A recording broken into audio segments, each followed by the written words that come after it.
जय गुरु जी संगत जी। संगत जी, गुरु जी की डिवाइन कॉल सत्संग प्लेटफॉर्म में आप सभी गुरु परिवार का हार्दिक स्वागत है। शुक्राना गुरु जी महाराज का कि उन्होंने ये सेवा मुझे दी कि मैं आप सभी गुरु परिवार के समीप आके गुरु जी के कल्याण महिमा अनुभव का वर्णन कर पा रही हूँ। अनंतम शुक्राना मेरे गुरु जी महाराज का। संगत जी, आज का जो सत्संग मैं आप सभी के साथ शेयर कर रही हूँ सुशांत अंकल का है। ये बहुत प्यारा सत्संग है, ब्लेसिंगफुल सत्संग है।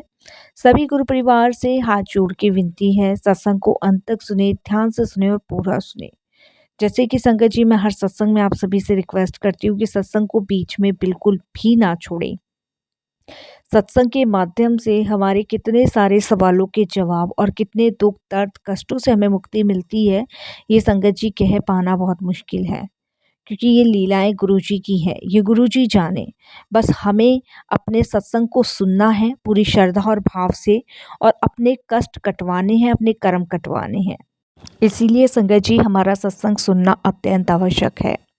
सत्संग के माध्यम से हमारे अनेकों सवालों के जवाब भी मिलते हैं, बहुत सारे दुख दर्द कष्टों से भी मुक्ति प्राप्त होती है, और सबसे बड़ी बात संगत जी की हमें गुरु जी की ब्लेसिंग्स भी प्राप्त होती है। इसीलिए मैं हर सत्संग में आप सभी से रिक्वेस्ट करती हूँ कि सत्संग को अंत तक सुने, ध्यान से सुने, पूरा सुने।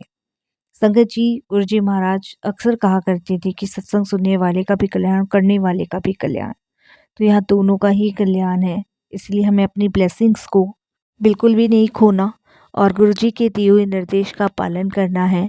और संगत जी, अपने कष्ट कटवाने के लिए, अपने मन को शांत करने के लिए, अपनी ब्लेसिंग्स पाने के लिए, सभी चीज़ों के लिए हमें सत्संग को पूरी श्रद्धा और भाव से सुनना है। ये बहुत इम्पॉर्टेंट है संगत जी। मैं हर सत्संग में आपसे रिक्वेस्ट करती हूँ, और अगर आप भी अपने सत्संग अनुभव हम सभी के साथ शेयर करना चाहते हैं तो हिंदी में साफ राइटिंग में अपना सत्संग लिखिए और हमारी जीमेल आईडी पर सेंड कर दीजिए। और अगर सत्संग पसंद आपको आए तो आप इसको लाइक कीजिए, सब्सक्राइब कीजिए, ज़्यादा से ज़्यादा संगत में शेयर कीजिएगा। बेल आइकन दबाना बिल्कुल नहीं भूलिएगा। जब भी कोई लेटेस्ट सत्संग आएगा उसका नोटिफिकेशन सबसे पहले आपके पास आएगा। तो चलिए संगत जी, चलते हैं सुशांत अंकल के सत्संग की ओर। सत्संग शुरू करने से पहले करते हैं गुरु जी का मंत्र जाप। ओम नमः शिवाय, शिव जी सदा सहाय। ओम नमः शिवाय, गुरु जी सदा सहाय। जय गुरु जी संगत जी। संगत जी, मेरा नाम सुशांत है। सबसे पहले मैं गुरु जी का बहुत बहुत शुक्राना करूँगा और सारी संगत जी को जय गुरु जी बोलूँगा। संगत जी, जब हम सत्संग शेयर करते हैं ना, तो उस समय गुरु जी की इच्छा होती है, गुरु जी की मर्जी होती है। आज मैं सबसे पहले आप सभी को ये चीज़ क्लियर कर दूं कि सत्संग का मतलब सत्य का संग है, और सत्संग हमें जब भी मिलता है जब गुरु कृपा होती है। संगत जी, जब हम सत्संग शेयर करते हैं तो उसमें गुरु जी की इच्छा होती है, गुरु जी की आज्ञा होती है। क्योंकि संगत जी, हम इतने नीच पापी कर्मी लोग होते हैं ना, कि हम ईश्वर की बढ़ाई में एक शब्द भी नहीं कह सकते, क्योंकि संगत जी वो पवित्र आत्मा है और हमसे ज़्यादा नीच कर्मी कोई होगा नहीं। ना जाने सैकड़ों अपराध पूरे दिन में हमसे होते हैं, लेकिन फिर भी गुरु जी महाराज इतने दीन दयालु हैं कि वो हमारे सारी भूलों को क्षमा करते हुए भी हमारा कल्याण करते हैं। और इसीलिए वो सत्संग शेयर करने के लिए आज उन्होंने मुझे चुना है। तो मैं गुरु जी का अनंतम शुक्राना करता हूँ और सारी संगत जी को एक बार फिर से जय गुरु जी बोलता हूँ। सत्संग शेयर करते वक्त अगर मुझसे कोई भी गलती भूल हो साथ संगत जी, तो आप मुझे माफ़ कीजिएगा और गुरु जी से भी क्षमा याचना मांगता हूँ। संगत जी, मेरी जर्नी गुरु जी के साथ 2009 में शुरू हुई, और इसके लिए संगत जी मैं शुक्राना करता हूँ गुरु जी का कि उन्होंने मुझे चुना और अपनी शरण से लगाया, अपने चरणों से जोड़ा। संगत जी, हम गुरु जी से जब ही जुड़ते हैं जब गुरु जी की मर्जी होती है, गुरु जी की इच्छाएं होती हैं। नहीं तो संगत जी, हम शायद इस लायक नहीं हैं कि हम परमात्मा की चरण धूलि को भी छू सकें। संगत जी, मैं गुरु जी से जब प्रथम दर्शन के लिए गया था, तो उस समय मेरा एक फ्रेंड था, वो मुझे गुरु जी के पास लेके गया था। उसने मुझे ऐसी अक्सर वो मुझे अक्सर गुरुजी के बारे में बताता था।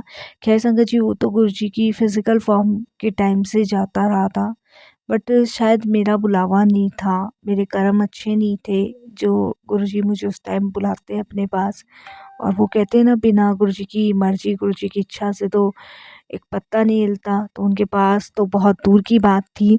बट जो मेरा फ्रेंड था, वो संगत जी गुरुजी के पास जाया करता था, उसकी फैमिली जाया करती थी, और उसने मुझे गुरुजी के बारे में बहुत टाइम पहले से ही बता रखा था, बट शायद मेरा बुलावा नहीं था और इसलिए संगत जी मैं जा नहीं पाया। लेकिन मेरा बुलावा गुरुजी ने 2009 में तय किया। 2009 में संगत जी मुझे कैंसर डिक्लेयर हुआ था, और मैं जिस समय मुझे ये डिक्लेयर हुआ था, उस समय मेरे पैरों तले ज़मीन खिसक गई थी। और उस समय संगत जी, आप सभी जानते हैं कि वो टाइम कितना, मतलब मुश्किल होता है जिस समय अगर ऐसा कुछ पता चले, तो वही कुछ मेरी फैमिली का हाल था। और संगत जी, बहुत जगह ट्रीटमेंट करवाया, बट कोई ऐसा रिस्पॉन्स नहीं आया पॉजिटिव कि मतलब हाँ, जिससे सैटिस्फाइड मैं मेरी फैमिली रहें। और मेरी तबीयत संगत जी दिन पर दिन खराब थी, जैसे एक डर मन में सता रहा था, क्योंकि डॉक्टर का कहना ये था कि अगर जल्दी से नहीं हुआ ऑपरेशन, तो संगत जी जो थर्ड पे भी जा सकता है। तो हम लोग थोड़ा-सा टेंशन में थे, बट हम लोग यही सोचे थे कि दवाइयों से ही ठीक हो जाए, नया ऑपरेशन कराना पड़े। बट वो कहते हैं ना संगत जी कि कुछ दिया लिया हमारे आगे आ जाता है, और शायद वही था। और संगत जी, जब मेरे फ्रेंड को ये बात पता चली कि मेरी तबीयत बहुत ज़्यादा ख़राब है, तब संगत जी वो घर आया था अपनी मदर के साथ, और उसकी मदर ने मुझे बोला और मेरी फैमिली को बोला कि आप गुरुजी के पास लेके जाओ। और मेरे फ्रेंड ने तो बहुत टाइम पहले गुरुजी के लिए बताया था, चलने को भी कहा था, बट हम नहीं गए थे, बुलावा नहीं था या नहीं जा पाए। शायद गुरुजी उस समय मेरे कर्म काटना चाहते थे, और उनको पता था कि आगे चल के मेरे साथ ये होना है, इसलिए गुरुजी मुझे उस टाइम बुला रहे थे। क्योंकि एक बार गुरुजी ने मेरे फ्रेंड को और उसकी मदर को कहा था कि तुम अपने दोस्त को लेके आना, और उसने बोला भी था कि तुझे गुरुजी बुला रहे हैं, बट मैं नहीं गया। और बाकी गुरुजी को पता था कि मुझे आगे ये सब चीज़ों का सामना करना पड़ सकता है, क्योंकि गुरुजी संगत जी बुलाते भी उसे ही है जिस पे गुरुजी की कृपा होती है, गुरुजी की मेहर होती है। तो ये समझ लीजिए वो समय बहुत लकी था, और जिसे मैंने बहुत मतलब मिस किया, और वो समय मैंने छोड़ दिया जिस समय गुरुजी मुझे अपने पास बुलाना चाह रहे थे, मेरा कोई कष्ट काटना चाह रहे थे। तो उस संगत जी, मैं उस दिन बहुत सैड हुआ, परेशान हुआ, और अपने फ्रेंड और उसकी मदर के सामने कहने लगा कि शायद मैंने वो टाइम खो दिया, जिस टाइम गुरुजी मुझे बुला रहे थे। तो वो कहते हैं ना कि एक मन में रह जाता है कि शायद गुरुजी को पता था। उनकी मदर भी का भी यही कहना था मेरी फ्रेंड की, कि हो सकता है गुरुजी को उस समय तुम्हारा कोई कष्ट काटना था, कर्म काटना था। तो फिर संगत जी, अब जो चला गया चला गया। फिर उसके बाद मेरी मदर ने मेरे फ्रेंड की मदर को कहा कि मैं नहीं, इसको गुरुजी के दरबार लेके जाऊँगी और वहाँ माथा टेकवाऊँगी। तो जो मेरा फ्रेंड था, उसकी मदर ने मेरी मदर को कहा कि आप कहीं मत जाओ, आप जो ट्रीटमेंट करवा रहे हो वो ट्रीटमेंट करवाओ, और मेरी मानो बहन जी, आप ना बस इसको, प्रशांत को गुरुजी के दरबार लेके जाओ, सिर्फ वहाँ माथा टेकवाओ, और कहीं जाने की ज़रूरत नहीं है, और देखना गुरुजी कैसे इसको ठीक करते हैं। मैं बहुत वीक हो गया था संगत जी, बहुत वीक, इतना वीक कि मैं आपको बता नहीं सकता था, मैं बहुत वीक हो गया था। और मेरे संगत जी हेल्थ इतनी ख़राब हो गई थी दिन पर दिन, मतलब वीकनेस, और बहुत सा चीज़ें, वो कहते हैं ना, एक बीमारी लगती तो सारी बीमारियाँ लगती चली जाती है। और मेरा डाइजेस्टिव सिस्टम भी थोड़ा-सा संगत जी ख़राब था, मैं डाइजेस्ट नहीं कर पा रहा था। बट संगत जी वो कहते हैं ना कि चाँद तारे तुझे दिन में ही नज़र आ जाएँगे, तो वो शायद कहावत मुझे दिख रही थी कि मुझे चाँद तारे दिन में ही नज़र आ गए। और उसके बाद संगत जी 2009 में प्रथम दर्शन के लिए मैं गुरुजी के दरबार गया और मेरी मदर, मेरे फ़ादर मुझे लेके गए। मैंने संगत जी वहाँ पे नतमस्तक होकर माथा टेका और अपनी भूलों के लिए क्षमा माँगी और गुरुजी से वहाँ अरदास करी कि गुरुजी कि वो मेरी सबसे बड़ी भूल थी गुरुजी कि जब आप मुझे अपने दरबार बुला रहे थे और मैं नहीं आया गुरुजी, मुझे माफ़ कीजिए, क्षमा कीजिए। मन ही मन मैं ये अरदास गुरुजी से कर रहा था और रोता जा रहा था। तब संगत जी मैं और मेरी मदर अभी आगे निकली थी माथा टेक के और पीछे संगत जी मेरे फ़ादर थे, क्योंकि लाइन से संगत जी निकाल रहे थे। उस टाइम इतनी संगत नहीं थी, अब तो बहुत संगत है। तो मैं मेरी मदर बाहर की साइड निकले, मेरे फ़ादर पीछे थे, जब ही एक अंकल मेरे फ़ादर को आवाज़ देते हैं। कौन थे, क्या थे, ये मैंने नहीं देखा, ना मुझे पता। और मेरे फ़ादर के हाथ में वो एक लॉकेट स्वरूप रखते हैं और दे के चले जाते हैं और समझ ही नहीं आता कौन थे, क्या था। मेरे फ़ादर कहते हैं, "इससे पहले मैं पूछता, इससे पहले तो वो जा चुके थे।" तो फिर मेरे फ़ादर ने मुट्ठी खोली तो देखा लॉकेट स्वरूप, वो मेरे पास, मेरी मदर के पास आए। तो मेरी मदर कहती है कि शायद गुरुजी का आशीर्वाद है और इसको हम गले में डाल देते हैं अपने बेटे के। तो घर आके संगत जी मेरे गले में वो लॉकेट स्वरूप आज भी पड़ा हुआ है। वो शायद गुरुजी की ब्लेसिंग्स है और वो लॉकेट स्वरूप डालने के बाद संगत जी मुझ में इंक्रूमेंट होना शुरू हुआ। वो पहली बार का लंगर खाया हुआ और आज भी संगत जी आप देखिए मैं लंगर प्रसाद कर रहा हूँ और संगत जी मैं सिर्फ़ जल प्रसाद पीता हूँ और संगत जी मैं कुछ भी नहीं खाता। मैं उस टाइम संगत जी इतना वीक था कि मैंने प्रथम दर्शन ही किए थे गुरुजी के। उसके बाद तो गुरुजी ने ऐसी कृपा मुझ पे की कि संगत जी मेरी बीमारी में इंक्रूमेंट होने लगा और संगत जी जो सेकंड स्टेज का कैंसर था वो धीरे-धीरे रिमूव होना शुरू हुआ। ये सब चीज़ें देख के डॉक्टर भी अचंभित थे। इस बीच गुरुजी की बहुत लीलाएँ हुई, क्योंकि जहाँ मैं उठ नहीं पाता था, चल नहीं पाता था, वहाँ गुरुजी ने हिम्मत दी, ताकत दी और संगत जी इससे बीमारी से लड़ने की हिम्मत, ताकत गुरुजी ने दी, जिस कारण संगत जी मैंने कैंसर को हराया। तो संगत जी हम कुछ नहीं करते, सब गुरुजी करवाते हैं, करते हैं। तो मेरी जर्नी गुरुजी के साथ 2009 से शुरू हुई और मेरा कैंसर रिमूव हो गया था। उसके बाद संगत जी ऐसी गुरुजी के साथ जर्नी चलती रही। जब मैं बिल्कुल ऑलराइट ठीक हो गया, तब उसके बाद संगत जी मैं एक जॉब के लिए अप्लाई कर रहा था, क्योंकि मेरी इच्छा थी कि मैं इंडिया से बाहर जॉब करूं, इंडिया में ना करूं। तो उस टाइम पे तो मैं जॉब वगैरह नहीं करता था। अच्छा, जो मेरा फ्रेंड था वो संगत जी इंडिया में ही सेटल था। उस टाइम उसकी शादी हो गई थी बट मेरी नहीं हुई थी मैरिड। तो मैं यही चाहता था कि मैं इंडिया से बाहर जॉब करूं, वहीं सेटल हूं। तो संगत जी पर वो कहते हैं ना कि गुरु जी को कुछ और ही मंजूर होता है। मैंने बहुत जगह संगत जी न्यूयॉर्क में, हांगकांग में, यूएसए में अप्लाई किया बट कहीं सिलेक्शन नहीं हुआ और सिलेक्शन हुआ तो संगत जी मेरा इंडिया में ही हुआ और जॉब भी गुरुजी की कृपा से लगी और बहुत बेस्ट जॉब लगी, अच्छी जॉब लगी संगत जी, जिसकी शायद मैंने कल्पना नहीं की थी, बट ठीक है, गुरुजी की यही इच्छा थी तो गुरुजी ने यही जॉब करवाई। और जॉब जब लगी तो उसके संगत जी 6-7 महीने बाद मेरी एक जगह संगत जी एंगेजमेंट हुई और वहाँ सब कुछ बेटर चल रहा था। तो बट उन लोगों को पता चला कि मुझे कैंसर हुआ था, तो अब मैं ठीक हूँ बट उन्होंने एंगेजमेंट तोड़ी। उसका रीज़न सिर्फ़ यही था कि उनको लगा कि दोबारा कहीं इस परेशानी में ना हो और बेटी को सामना ना करना पड़े। तो वो उनकी थिंकिंग थी, सोच थी। बट ठीक है, गुरुजी नहीं चाहते थे कि ये रिश्ता हो, तो संगत जी मेरी एंगेजमेंट टूट गई। ये बात मैं आपको 2016 की बता रहा हूँ।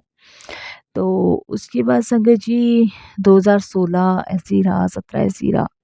तो मेरी मदर बहुत डिस्टर्ब रहती थी, उनको यही लगता था कि शायद पता नहीं शादी होगी नहीं होगी बेटे की, क्योंकि संगत जी छुपाने से कोई फ़ायदा नहीं है, हम लोग क्लियरली बता के चलते थे इस चीज़ को।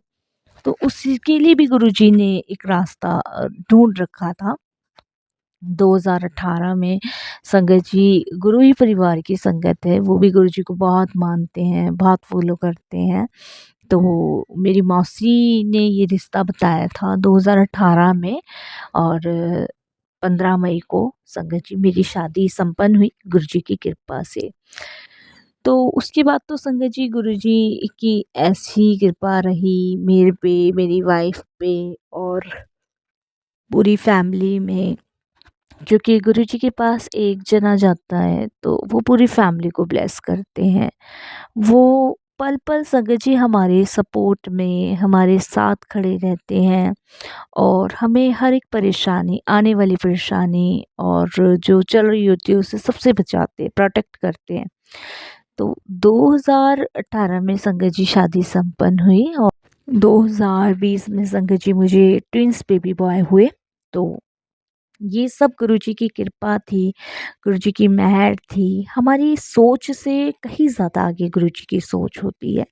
मैंने बहुत संगत जी उस पीरियड को मिस किया जिस समय गुरुजी ने मुझे बुलावा भेजा था मेरे फ्रेंड के थ्रू। तो कभी-कभी संगत जी हम कुछ चीज़ों को ना अनदेखा कर देते हैं, बट मेरा मानना और मेरे खुद के एक्सपीरियंस यही है संगत जी कि हमें गुरुजी की किसी चीज़ को अनदेखा नहीं करना चाहिए, क्योंकि गुरुजी जो भी करते हैं ना हमारे भले के लिए करते हैं। सच में गुरुजी, सच में संगत जी भगवान शिव ही हैं। मैंने कितनी बार संगत जी उनके ड्रीम दर्शन देखे हैं और जब-जब मैं गुरुजी को मिस करता हूँ तब-तब गुरुजी मुझे किसी न किसी रूप में दर्शन देते हैं। अभी कुछ समय पहले का रिसेंटली का मैं एक मैसेज आपके साथ शेयर कर रहा हूँ। जब मैंने संगत जी ड्रीम दर्शन देखा, मुझे संगत जी 2 दिन से गुरुजी रोज़ फ़ेसबुक के माध्यम से मैसेज भेज रहे थे कि मैं तेनू दर्शन देने आऊँगा। तो संगत जी मैं हर जब ऑफ़िस जाता था हर जगह देखता था कि कहीं गुरुजी तो नहीं दर्शन दे रहे मुझे, और मैं वेट ही कर रहा था क्योंकि गुरुजी का जो भी मैसेज आता है ना, मुझे पक्का यकीन होता है कि वो मेरे लिए ही भेज रहे हैं। तो अब संगत जी मैं डेली ऑफिस जाता था मॉर्निंग में 10 ओ क्लॉक। तो रास्ते में मैं हर जगह देखता था कि गुरुजी कहीं दिख जाएँ, गुरुजी कहीं दिख जाएँ। तो उसके बाद संगत जी रात को क्या कहते हैं गुरुजी ड्रीम में दर्शन देते हैं और ड्रीम में वो मुझे दिखाते हैं कि एक बहुत बड़ा मंदिर है और साइड में गुरुद्वारा है और गुरुजी वहाँ से मतलब एक जगह से 2 जगह जा रहे हैं। और मैं खड़ा-खड़ा देख रहा हूँ, मैं गुरुजी को बोल रहा हूँ कि गुरुजी आप मंदिर में भी हो, गुरुद्वारे में भी हो, तो आप एक स्थान से 2-2 स्थान पे कैसे हो सकते हो? तो गुरुजी कुछ नहीं कहते, मुस्कुराते हैं और देखते हैं और दोनों हाथ ऐसे सीधे करके आशीर्वाद के लिए देते हैं, ऐसे देके चले जाते हैं। इतने में मेरी आँख खुल जाती है। तो नेक्स्ट डे संगत जी मेरे को लगता है कि पता नहीं गुरुजी मुझे क्या दिखाना चाह रहे थे, क्या बताना चाह रहे थे। तो मैं संगत जी अपने ऑफ़िस के लिए निकलता हूँ और जब मैं अपने ऑफ़िस के लिए निकलता हूँ तो संगत जी जैसे ट्रैफ़िक होता है काफ़ी ज़्यादा, तो वहाँ ट्रैफ़िक था। तो वहाँ पे संगत जी एक जगह मंदिर था और उसके थोड़ी-सी आगे एक गुरुद्वारा भी पड़ता है, थोड़ी-सी आगे। तो मैं देख के ये सोचता हूँ, मैंने कहा रात ही तो मैंने ये ड्रीम में देखा था, लेकिन वो गुरुद्वारा और मंदिर तो एक जगह था, लेकिन ये तो अलग-अलग है। शायद मैं ऐसे ही वहम कर रहा हूँ। इतने में संगत जी मेरी जो गा कार है उससे एक संगत जी रेड लाइट पे खड़े कर देता हूँ मैं और सोचता हूँ कि मैं चलो मंदिर में दर्शन करे आता हूँ। तो ऐसे ही संगत जी मैं यही मन में विचार आता, तो मैंने अपनी गाड़ी साइड में खड़ी करी और संगत जी मैं मंदिर में माथा टेकने चला गया। तो जैसे ही संगत जी मैं मंदिर से बाहर आता हूँ, तो मैं देखता हूँ कि एक बहुत एजेड से अंकल, और वो सरदार जी थे, बहुत एजेड से अंकल थे, जो मंदिर में से बाहर निकले और वो अपनी वहाँ चप्पल थी, रखी हुई थी, वहाँ चप्पल ढूँढ रहे थे। तो मैंने अपने शूज़ पहने और मैंने उनको कहा, मैंने कहा अंकल कुछ हेल्प कर सकता हूँ? तो वो एकदम पंजाबी में बोलते हैं कि मेरी चप्पल नहीं मिल रही, मेरी चप्पल देख दो। तो मैं कहता हूँ कि अंकल कैसी चप्पल थी? तो वो कहते हैं लाल कलर की थी। तो लाल कलर की संगत जी चप्पल एक इधर पड़ी थी, एक उधर पड़ी थी। तो मैंने दोनों लाल कलर की चप्पल अंकल को दी और उन्होंने पहनी और उसके बाद वो मुझे कहते हैं कि बेटा यहाँ आगे ना गुरुद्वारा है, तो तुम इन्हें छड़ आएगा। तो मैंने कहा जी अंकल जी। तो ऑफिस का टाइम भी हो रहा था बट ऐसा लग रहा था जैसे कि घड़ी उस समय रुक गई है। और मैंने उनका हाथ पकड़ा, छड़ी पकड़ रखी थी और मैं उनको गुरुद्वारे तक लेकर गया। यानी कि संगत जी मान के चलिए 15 मिनट का रास्ता था मंदिर से गुरुद्वारे का। तो मैंने उन अंकल को बहुत कहा कि मैं आपको गाड़ी में बिठा के छोड़ देता हूँ, गाड़ी में।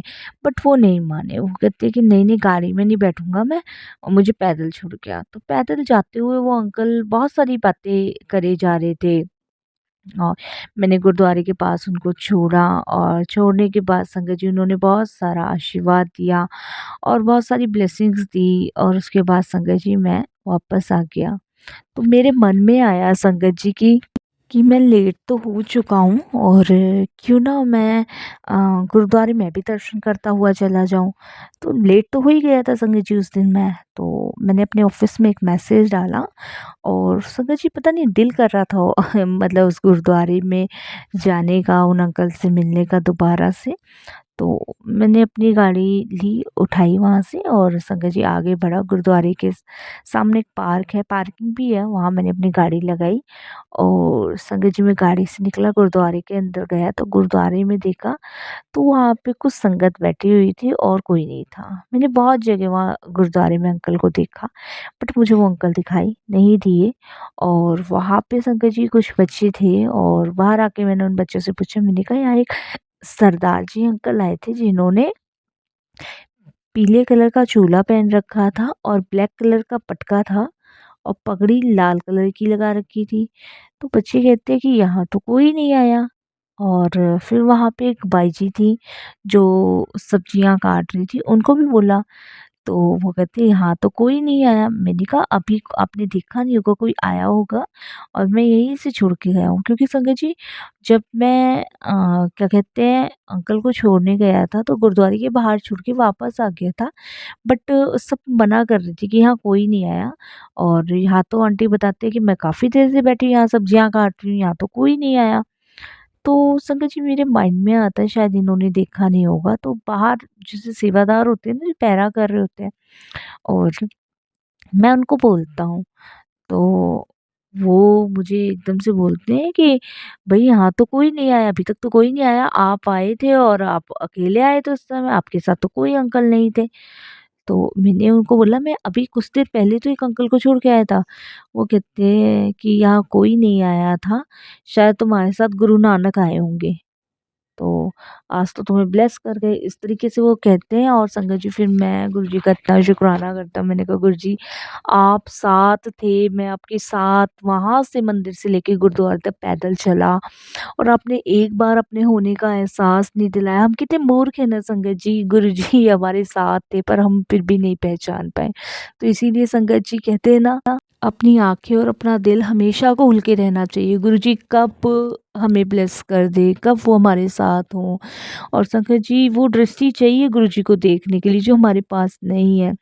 गुरुजी ने मुझे ड्रीम में दिखा दिया था कि मैं किस रूप में आऊँगा, कैसे मिलूँगा, बट नहीं मैं नहीं पहचान पाया। मैं बहुत वो सारी चीज़ें मिस करता हूँ, बहुत फ़ील करता हूँ। बस संगत जी यही कहता हूँ गुरुजी आपने जोड़ा, आपका बहुत-बहुत धन्यवाद। अनंतम शुक्राना गुरुजी का। संगत जी सत्संग तो बहुत सारे सुनाऊँ तो कभी ख़त्म नहीं होंगे।